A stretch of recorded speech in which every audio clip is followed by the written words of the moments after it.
had a no trade in Hartford. Yep. And like rumors, I said, like, you want to trade me? I said, I want out of here more than you want me out of here. So I called Harry Sendon. So, yeah, like I said, Harry, I said, I'll take a cut and pay. I'll come. And he just said they're not going to trade, so they wouldn't trade me to the Bruins. Mark Howe, Hockey Hall of Fame, legendary hockey family. Great to see you here in Philadelphia. And it's good to see all the guys that you played with. Yeah, this is a great time. Like I said, I live locally here, so I try to help out with the alumni doing certain functions and all, but it's nice to see some of the guys around, and I'm just glad I got Joe Watson to play, so I'm not the oldest guy in the game, so.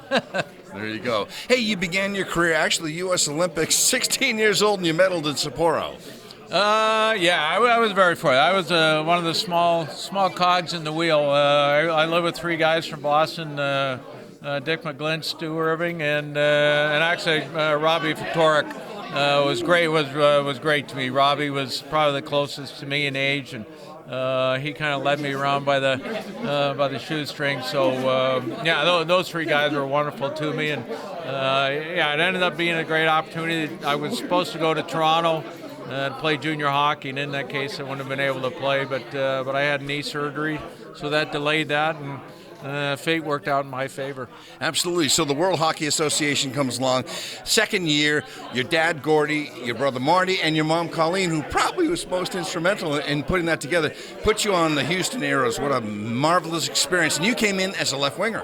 Yeah, I played left wing my whole life until basically the year of the merger.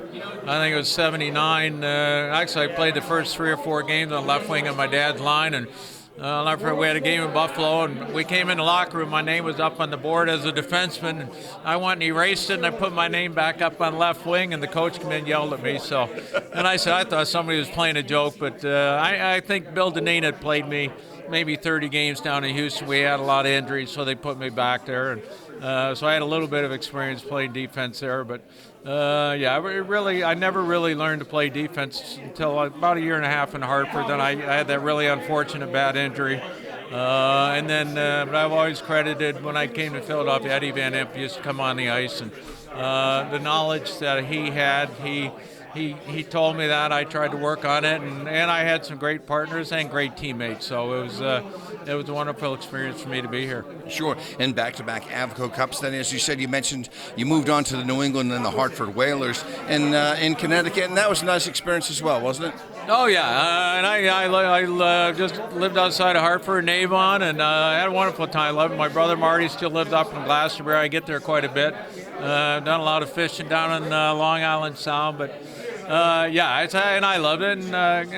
And actually, the year that we left in '77, we were free agents, and the Boston Bruins owned my rights. So we were deep into negotiations with Harry Sendon, and they offered me a wonderful 5-year contract, and I wanted to take it. But the thing was, if I went to the Bruins, Gordy probably would have retired.